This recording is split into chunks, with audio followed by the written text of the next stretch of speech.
Audioescuelasabática.com. Lección número 2. Para el 8 de julio de 2023. El gran plan cristocéntrico de Dios. Sábado 1 de julio. Para memorizar. Alabado sea el Dios y Padre de nuestro Señor Jesucristo, que en Cristo nos bendijo con toda bendición espiritual en los cielos. Efesios capítulo 1, verso 3.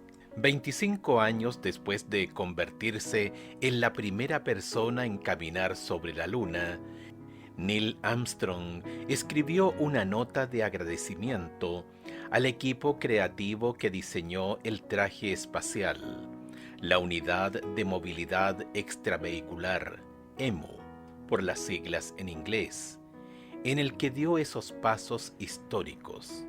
Armstrong lo llamó el diseño espacial más fotografiado de la historia y bromeó con que logró ocultar a su feo ocupante y agradeció al equipo EMU en el Centro Espacial Johnson por el traje resistente, confiable y hasta se podría decir encantador, que le preservó la vida y les envió un cuarto de siglo de agradecimientos y felicitaciones. Pablo comienza su carta a los Efesios con una majestuosa nota de agradecimiento, alabando a Dios por las bendiciones que ha derramado, bendiciones tan esenciales para la vida de los creyentes como lo es un traje espacial para alguien que camina sobre la luna. Pablo argumenta que Dios ha estado obrando en estas bendiciones esenciales desde antes de la creación del mundo, Efesios capítulo 1, verso 4, y alaba a Dios por obrar a lo largo de los siglos en favor de los creyentes. Esta introducción de Pablo hace que Efesios sea especialmente valiosa para ilustrar cómo adorar y alabar a Dios por las tantas bendiciones que Él ha provisto.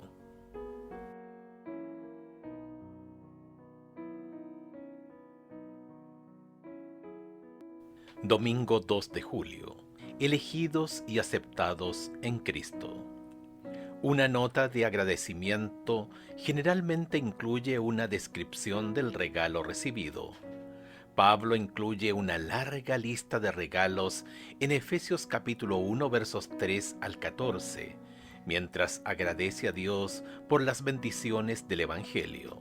Pablo alaba a Dios por el hecho de que en Cristo nos bendijo con toda bendición espiritual en los cielos. Efesios capítulo 1 verso 3.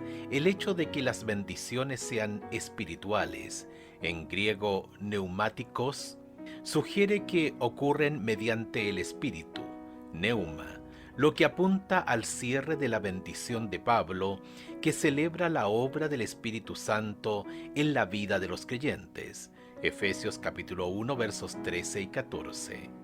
Efesios capítulo 1 versos 3 al 6 mantiene un lenguaje inspirador sobre cómo nos ve Dios en Cristo. Antes de la creación del mundo, Dios nos escogió en Cristo y determinó que seamos santos y sin culpa en su presencia. Efesios capítulo 1 verso 4, comparar con Efesios capítulo 5 verso 27, como hijos e hijas entrañables en virtud de la creación y la redención en Cristo. Efesios capítulo 1 verso 5.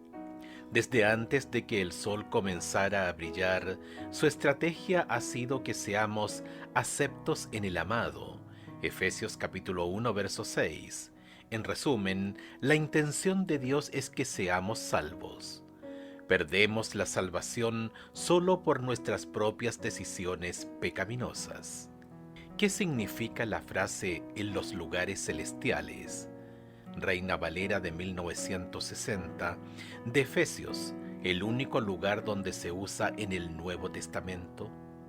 Estudia los usos de la frase. Escucha Efesios capítulo 1 versos 3 y 20, capítulo 2 verso 6, capítulo 3 verso 10, capítulo 6 verso 12. Comparar el uso de en los cielos, de Efesios capítulo 3 verso 15, capítulo 4, verso 10, capítulo 6, verso 9. Escucha a continuación Efesios capítulo 1, verso 3. Bendito sea el Dios y Padre de nuestro Señor Jesucristo, que nos bendijo con toda bendición espiritual en los lugares celestiales en Cristo. Versículo 20. La cual operó en Cristo, resucitándole de los muertos y sentándole a su diestra en los lugares celestiales. Efesios capítulo 2, verso 6. Y juntamente con él nos resucitó, y asimismo nos hizo sentar en los lugares celestiales con Cristo Jesús. Efesios capítulo 3, verso 10. Para que la multiforme sabiduría de Dios sea ahora dada a conocer por medio de la Iglesia a los principados y potestades en los lugares celestiales. Capítulo 6, verso 12. Porque no tenemos lucha contra sangre y carne, sino contra principados, contra potestades, contra los gobernadores de las tinieblas de este siglo, contra huestes espirituales de maldad en las regiones celestes. Efesios capítulo 3, verso 15. De quien toma nombre toda familia en los cielos y en la tierra. Efesios capítulo 4, verso 10. El que descendió es el mismo que también subió por encima de todos los cielos para llenarlo todo. Efesios capítulo 6, verso 9. Y vosotros, amos, haced con ellos lo mismo, dejando las amenazas, sabiendo que el Señor de ellos y vuestro está en los cielos, y que para Él no hay acepción de personas. En Efesios las frases «en los lugares celestiales» y «en los cielos» apuntan al cielo como la morada de Dios. Efesios capítulo 1, verso 3, capítulo 6, verso 9, a la ubicación de los poderes espirituales. Efesios capítulo 1, versos 10, 20 y 21, capítulo 3, verso 10 y 15, capítulo 6, verso 12, y al lugar de la exaltación de Cristo a la diestra del Padre. Efesios capítulo 1, verso 20. Los creyentes tienen acceso a estos lugares celestiales en el presente como la esfera donde se ofrecen las bendiciones espirituales por medio de Cristo. Efesios capítulo 1, verso 3, capítulo 2, verso 6, aunque los lugares celestiales se han convertido en un lugar de bendición para los creyentes, todavía son el lugar de conflicto de los poderes malignos que disputan el señorío de Cristo. Efesios capítulo 3, verso 10, capítulo 6, verso 12. Reflexiona sobre Efesios capítulo 1, verso 4, que dice que Dios nos eligió en Cristo antes de la creación del mundo. ¿Qué significa eso? ¿Cómo nos revela esto el amor de Dios por nosotros y su deseo de que seamos salvos?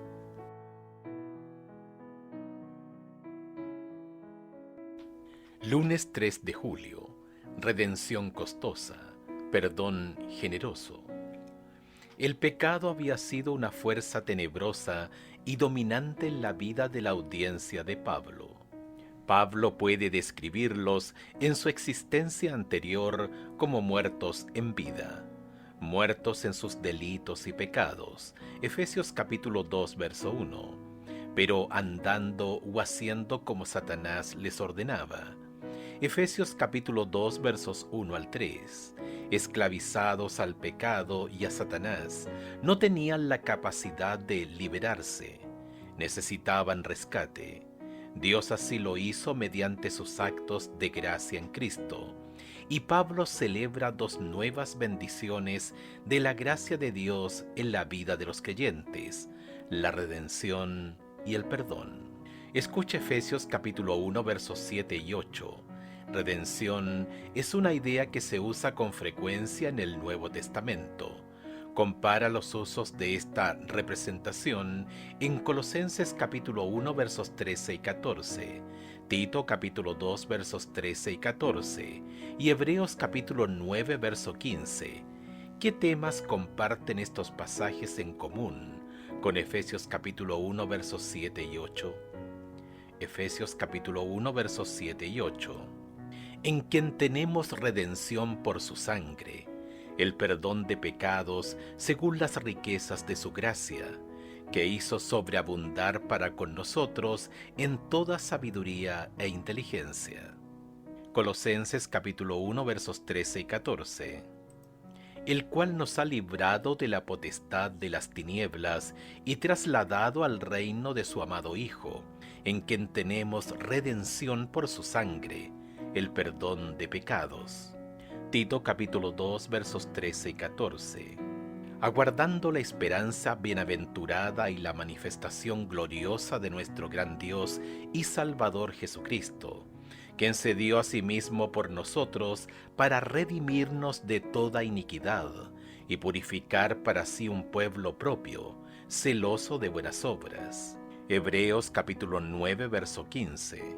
Así que por eso es mediador de un nuevo pacto, para que interviniendo muerte para la remisión de las transgresiones que había bajo el primer pacto, los llamados reciban la promesa de la herencia eterna. La palabra griega traducida como redención en Efesios capítulo 1 verso 7 es apulotrosis, que originalmente indicaba la compra de la libertad de un esclavo o pagar para liberar a un cautivo. Se escucha el eco de la voz del traficante de esclavos subastando su mercancía y el frío chirrido de las esposas de un esclavo. Cuando el Nuevo Testamento habla de la redención, destaca el costo de liberar a los esclavos. Nuestra libertad tiene un costo extremo. En Él, en Jesús, tenemos redención por su sangre. Efesios capítulo 1, verso 7. La idea de la redención también celebra la generosidad misericordiosa de Dios al pagar el alto precio de nuestra libertad. Dios nos da libertad y dignidad.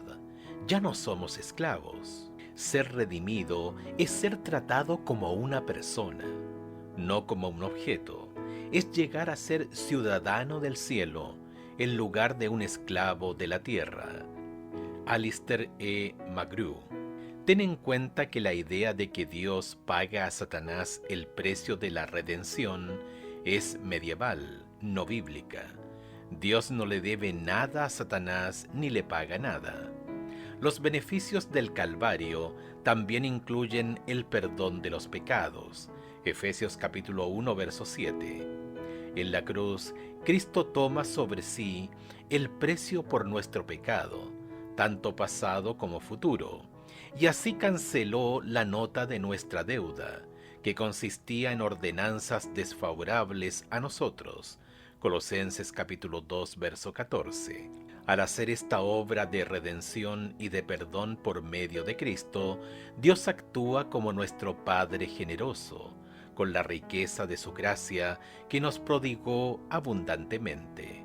Efesios capítulo 1, versos 7 y 8. ¿Qué significa para ti ser perdonado y redimido mediante el sacrificio expiatorio de Cristo? Y si sientes que no lo mereces, te damos una pista: no eres digno. Ese es el centro neurálgico de la cruz.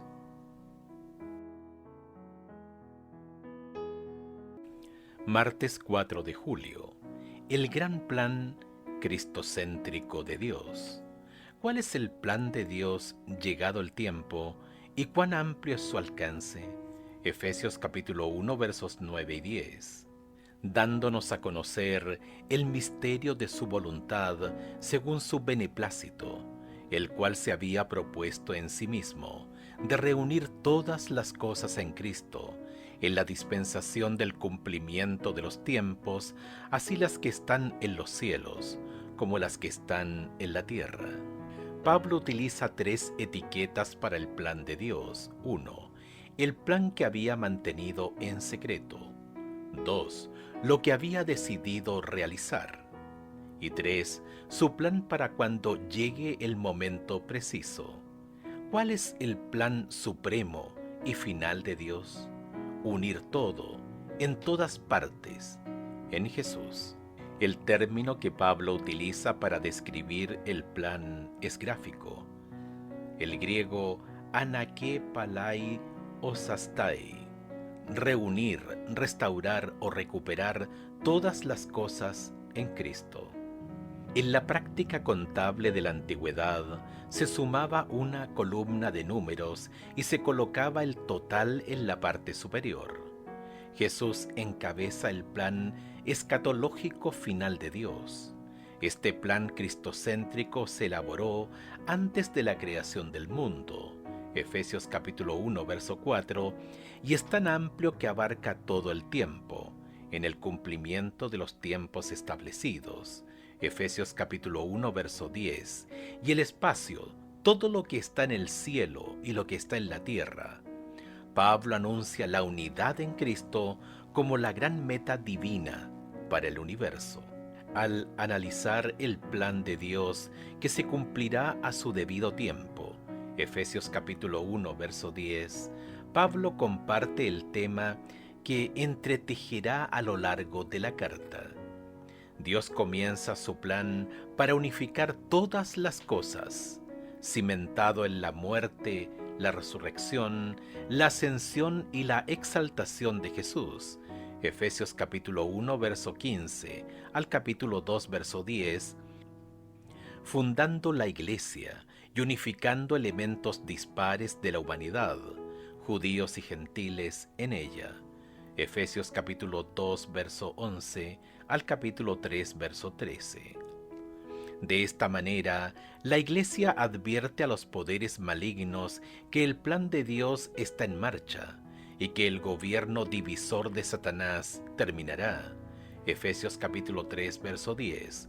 Como dice la Biblia en otra parte, porque el diablo ha descendido a ustedes con gran furor al saber que le queda poco tiempo. Apocalipsis capítulo 12, verso 12. La segunda mitad de la carta de Pablo comienza con un apasionado llamado a la unidad, Efesios capítulo 4, versos 1 al 16, y continúa con una larga exhortación a evitar conductas que dañen la unidad, y en vez de eso, a que fomenten la solidaridad con los hermanos en la fe. Efesios capítulo 4, verso 17 al capítulo 6, verso 9. Pablo concluye con la imagen conmovedora de la Iglesia como un ejército unido, participando con vigor en la lucha por la paz en el nombre de Cristo. Efesios capítulo 6, versos 10 y 20. ¿Cómo puedes reconocer y celebrar que la redención que vives en Cristo Jesús es parte de algo amplio y grandioso, una parte integral del plan final diseñado por Dios para unir todas las cosas en Cristo?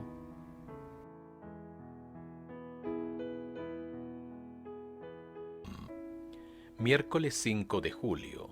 Vivir para alabar su gloria. En Él hemos obtenido también una herencia, habiendo sido predestinados conforme al plan del que hace todo según el propósito de su voluntad, para que nosotros, que fuimos los primeros en Cristo, seamos para alabanza de su gloria. Efesios capítulo 1, versos 11 y 12. Los creyentes de Éfeso parecen haber perdido el sentido claro de quiénes son como cristianos. Han desmayado. Efesios capítulo 3, verso 13. En consonancia con lo que afirmó anteriormente, Efesios capítulo 1, versos 3 al 5, Pablo desea volver a reforzar su identidad como cristianos. Los creyentes no son víctimas de decisiones fortuitas ni arbitrarias de diversas deidades o poderes astrales. Son hijos de Dios, Efesios capítulo 1, verso 5, y tienen acceso a muchas bendiciones por medio de Cristo, basadas en los profundos consejos y en las eternas decisiones de Dios. Es el propósito, el consejo y la voluntad de Dios, Efesios capítulo 1, verso 11, lo que se está llevando a cabo en su vida, según el plan aún más amplio de Dios de unir todas las cosas en Cristo. Efesios capítulo 1, verso 10.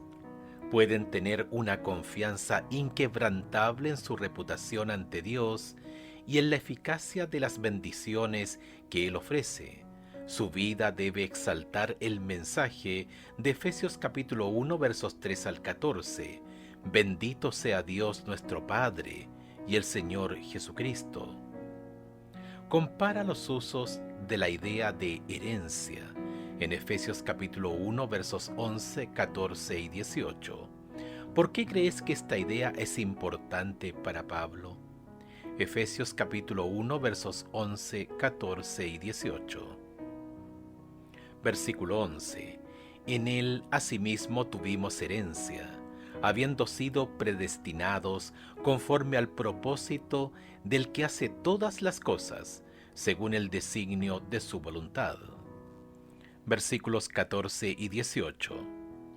Que es las arras de nuestra herencia hasta la redención de la posesión adquirida, para alabanza de su gloria, alumbrando los ojos de vuestro entendimiento, para que sepáis cuál es la esperanza a que Él os ha llamado, y cuáles las riquezas de la gloria de su herencia en los santos.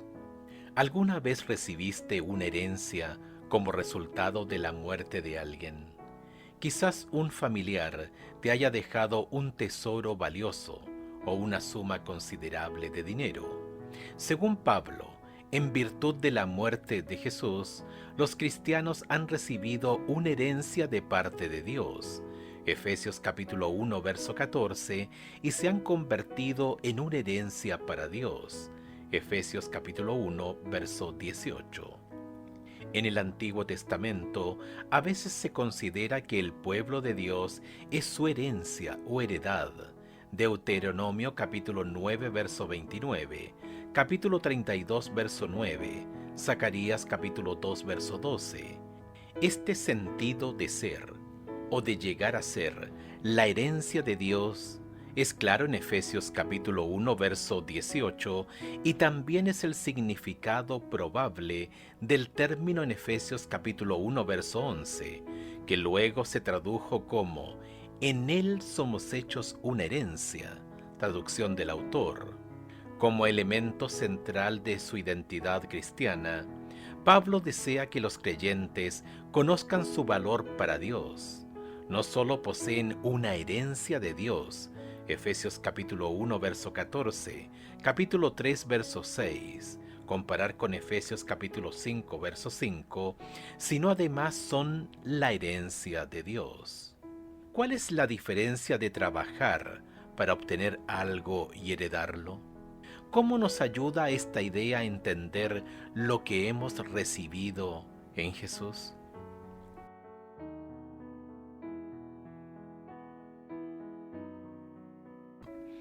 Jueves 6 de julio. El Espíritu Santo, sello y anticipo. En Efesios capítulo 1, versos 13 y 14, Pablo relata brevemente la historia de conversión de sus lectores. ¿Cuáles son los pasos en esa historia? Efesios capítulo 1, versos 13 y 14. En él también vosotros, habiendo oído la palabra de verdad, el evangelio de vuestra salvación, y habiendo creído en él, fuisteis sellados con el Espíritu Santo de la promesa, que es las arras de nuestra herencia hasta la redención de la posesión adquirida, para alabanza de su gloria. Al explorar la importancia del Espíritu Santo en la vida de los creyentes, Pablo utiliza dos imágenes o metáforas para el Espíritu. En primer lugar, describe al Espíritu Santo como un sello, al identificar la presencia del Espíritu como un sellado que se efectúa desde el momento de la conversión. En la antigüedad, los sellos se usaban para una amplia variedad de funciones: para autentificar copias de leyes y acuerdos, para validar la excelencia o la cantidad del contenido de un recipiente, por ejemplo Ezequiel capítulo 28 verso 12, o para atestiguar transacciones, Por ejemplo, Jeremías capítulo 32 versos 10, versículos 14 y 44. Contratos, cartas, por ejemplo, Primera de Reyes capítulo 21 verso 8. Testamentos y adopciones. Impreso en un objeto, un sello indicaba propiedad y protección.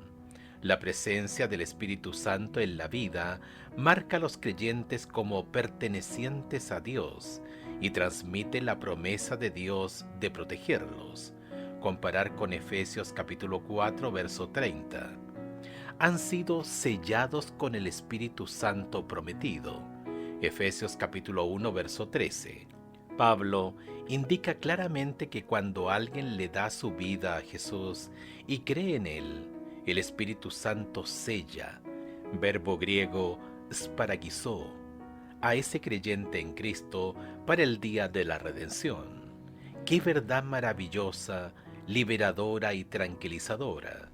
El Espíritu de Dios marca a los seguidores de Cristo con el sello de la salvación cuando creen por primera vez.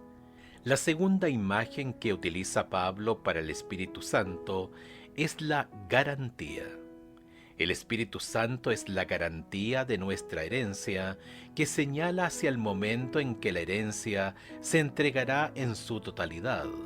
Comparar con 2 de Corintios capítulo 1 versos 22 y capítulo 5 versos 5. La palabra que se traduce como garantía, arrabón, era un préstamo hebreo que se usaba ampliamente en el griego común o koiné de los tiempos del Nuevo Testamento para indicar una primera cuota, depósito, pago inicial o anticipo que requiere que el pagador realice pagos adicionales. Ten en cuenta que los creyentes no hacen este pago inicial, sino que lo reciben de Dios. Dice Pablo que la entrañable presencia del Espíritu Santo en la vida de los creyentes es un anticipo de la herencia plena de salvación y redención que recibirán con la venida de Cristo. Nuestro trabajo es recibir con un corazón agradecido y sumiso lo que se nos ha ofrecido en Jesús.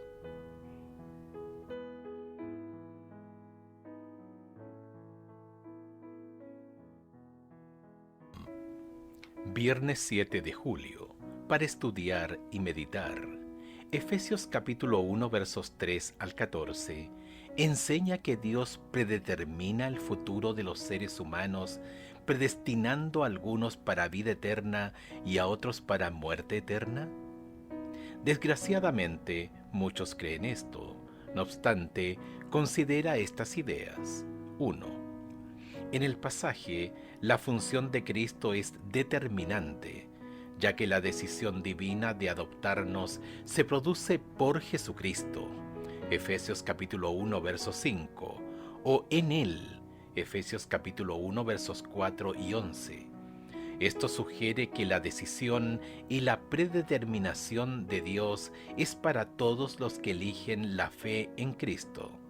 Él no selecciona quién se salvará o se perderá caso por caso, incluso antes de que nazca la gente.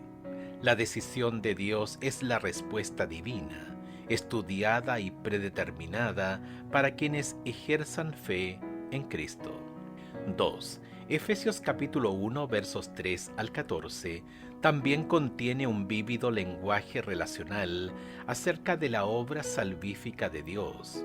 Dios es Padre y nosotros somos los hijos adoptivos.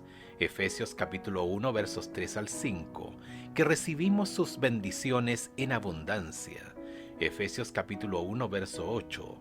Debemos entender el lenguaje sobre la elección y la predeterminación de Dios a la luz de este rico lenguaje relacional.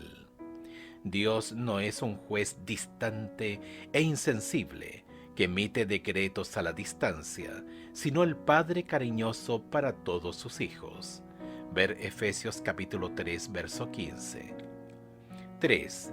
El hecho de que Dios honre la decisión humana se refleja en Efesios capítulo 1, versos 3 al 14. especialmente en Efesios capítulo 1, verso 13, donde oír y creer se consideran importantes.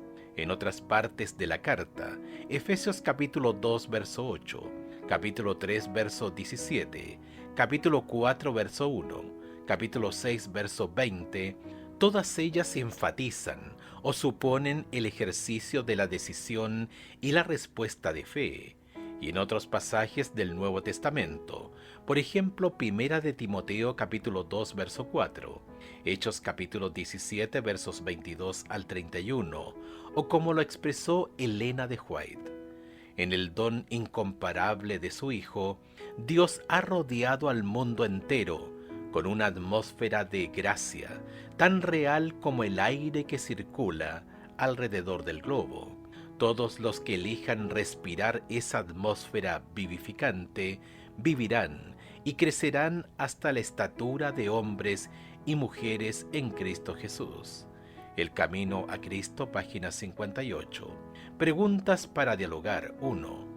¿Qué argumentos agregarías a los expuestos arriba para apoyar la idea de que Dios no decide antes de crearnos quién se salvará ni quién se perderá? 2. En última instancia, ¿quién toma la decisión de si una persona se salva en Jesús o no? 3. En Él tenemos redención por su sangre, el perdón de los pecados según la riqueza de su gracia. Efesios capítulo 1, verso 7. ¿Cómo revela este versículo la realidad de la salvación solo por la fe y no por las obras de la ley? Si te gustó el contenido de este video, dale me gusta y compártelo en todas tus redes sociales. Al hacerlo, estarás ayudando a que otras personas puedan aprender más de la Santa Palabra de Dios.